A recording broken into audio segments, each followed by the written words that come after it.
Salutations friends, welcome back to my channel. Today I'm going to be reviewing the Kingdom of Bahrain from Roja Parfums.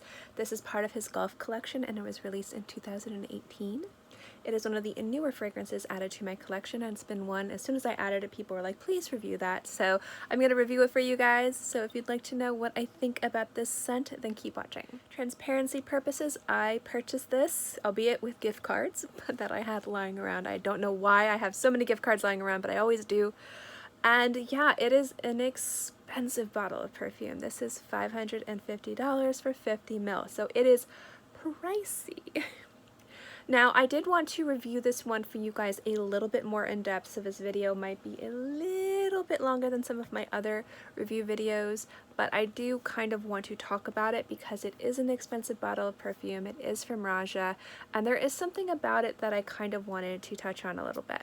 So let's start off with the notes. I'm going to read them. You're going to see the side of my head. I know you guys hate that. I'm sorry.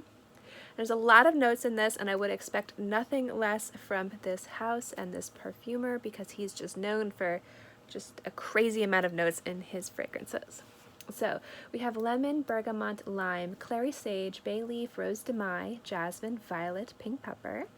We also have saffron, patchouli, cedar, cypress, pine, cashmere wood, oud, candyfloss accord, which I thought was kind of cute, tonka bean, birch, leather, and ambergris, and I got those notes off of Lucky Scent. Now this fragrance once again retails for $550 on Lucky Scent, and you can purchase a 0.7 ml sample for $10. This video is in no way affiliated with Lucky Scent. They do not send me anything. I get nothing for mentioning them whatsoever. I'm just letting you guys know price points because this is an expensive bottle and I'm going to get into pricing and stuff like that.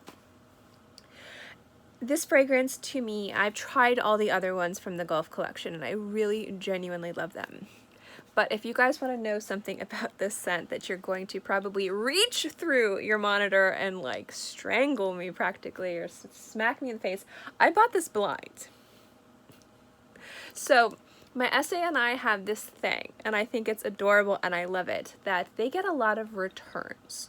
And they'll get returns of bottles of fragrances that you get online, some stuff they don't carry in store, and I have this thing where he'll be really interested in it and I'll be really interested in it and I'll buy it and we will open it in the store and smell it together, and I love having the opportunity to do that. It's something that we kind of have fun doing. And this is a bottle that had came in and we were just kind of talking because they're going to be getting the entire line. We were talking about Roja and we were talking about the fragrances, and he's like, have you tried this? And I was like, I haven't tried it. I know some other people have reviewed it. I remember specifically Sebastian's review, really loving that review. And I'm like, this is one that I wanted to try. I'm like, let me refresh myself on the notes. Because I had went there because Francis Kirkjohn is releasing 2 new fragrances, so I was trying to check it out and deciding if I wanted to purchase them then or wait a little bit. So I was going to spend a little bit of money there anyway, because again, I had these gift cards lying around. And I was reading the notes, and as I'm reading the notes, I just kind of pick up the box and I hand it to him.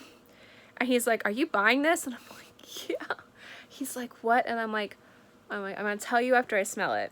So I paid for it. We opened the box and I was blown away.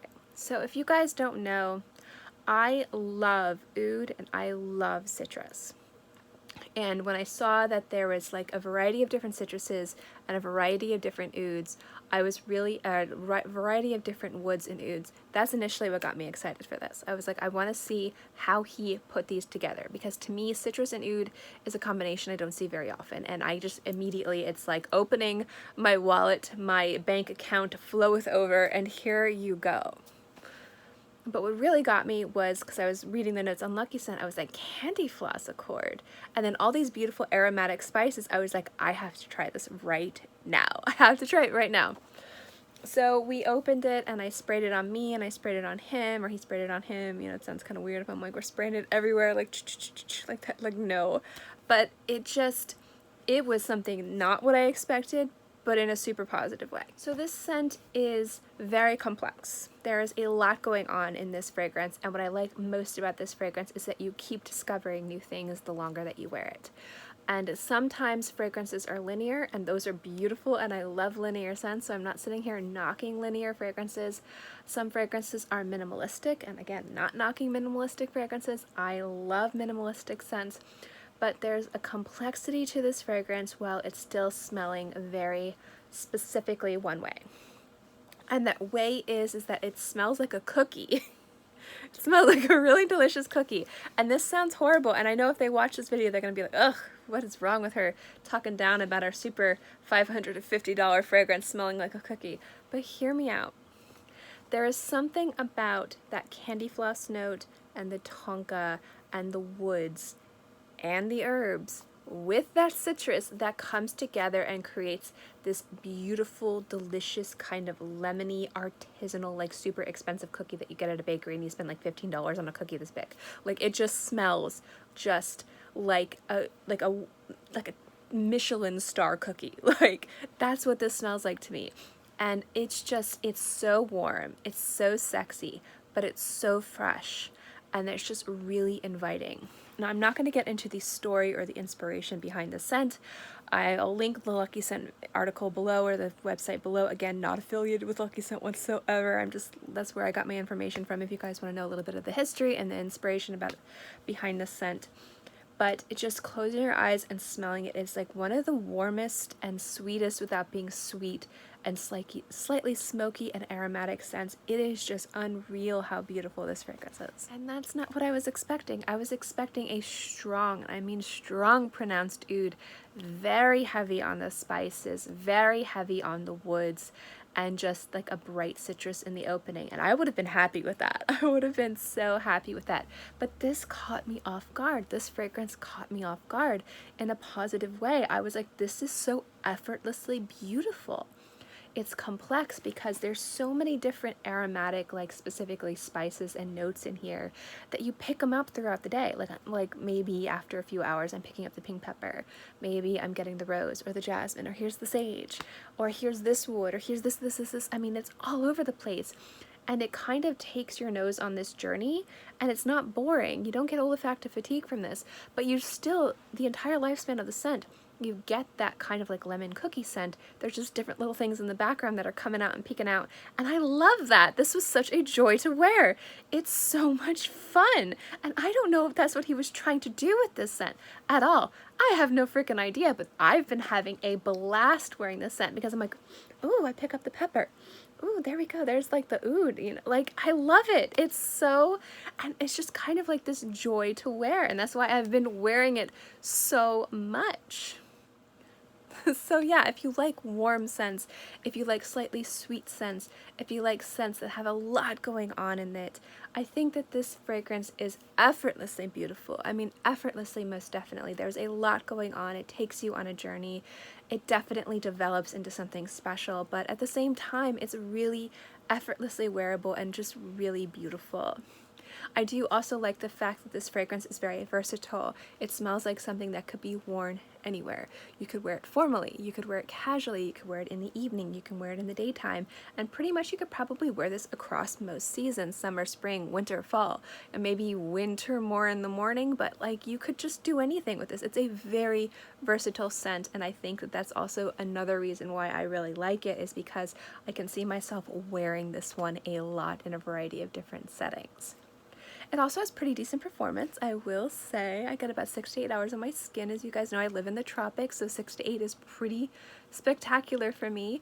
The only thing I'm going to kind of knock it down a little bit has to do with its projection and sillage. A lot of people, when you're spending $550 on a fragrance, not only do they want it to last on your skin forever, but they want it to be fairly loud. This is not a loud scent. It does have mild to mediate projection. It's about to your fingertips, but the atmosphere is very light and appeasing, and I find that this doesn't really leave much of a sillage, doesn't leave much of a lingering trail. So if those are two things that are very important for you, sample first. But that being said, because it's not a loud projecting fragrance, you could wear this to professional engagements. So to work, to class, to theater, all, you know, all that jazz that I talk about, you could pretty much wear this anywhere. Although I am describing it as a somewhat sweet cookie-like gourmand scent, it is not that. There is so much more going on there, and that is me ultimately dumbing it down for you guys. But what I do like about this fragrance is that it is like definitively like universally unisex, and when I say that, I'm talking about where you would find it in the fragrance store, like on the men's side or the women's side. I'm not saying like men or women can wear it. Fragrance is genderless, but this smells like a definitively unisex fragrance. So if you're one of those people and you kind of like to stay to one side or the other, give this a shot. You'll probably love it. But yeah, that's my review of the Kingdom of Bahrain from Roja Parfums. Ridiculously in love with this fragrance. Oh my gosh, love it. So happy to have it in my collection, and I will definitely be wearing the crap out of that scent the coming months. It's so good. But just because I think that way doesn't mean that you guys will think that way. Specifically when it comes down to a $550 bottle of perfume. Normally I say sample first, like always, even if the bottle is like $50. If you have the opportunity to try it first, do that. It's the smart thing to do. But with this particular fragrance, I don't think that it smells bad, but I feel like the way that it smells to my nose, a lot of people might not want to spend that much money on that composition. So I would definitely recommend sampling this first to make sure if it's something that you think is worthy of spending $550 on it, because it is very, I mean, ridiculously expensive for a bottle of perfume. But at the same time, like if I had sampled this in the store, I would have bought it immediately. So obviously I do love it, but just because I would doesn't mean that you would or should, so definitely sample first. Do I think it's worth the money? Yes, I do. But I'm not going to speak for other people, but it smells to me complex enough, it smells rich enough, it smells pretty enough. There's so many different things going for it that, you know, the $550 to me is justified. But again, that's me. Okay, guys, thank you so much for watching this video. I hope you enjoyed it. If you have experience with this fragrance, good or bad, or anything from Roja, good or bad, let me know in the comment section below. I'd love to know what you guys think. As always, guys, do not forget to subscribe and hit the little bell. It lets me know that you guys like this content. It lets me see my channel grow, which I absolutely love the growth. I'm so appreciative. I love seeing it. And also, if you hit the little bell, if you want to be notified when I have new content come out, you will be notified. So yeah, if you wouldn't mind, that would be cool. If not, totally okay as well. In any case, guys, thank you so much for watching this video. I hope you enjoyed it. I hope you guys are all happy and healthy. Have a great day, month, year, whatever. And I will see you next time. Bye!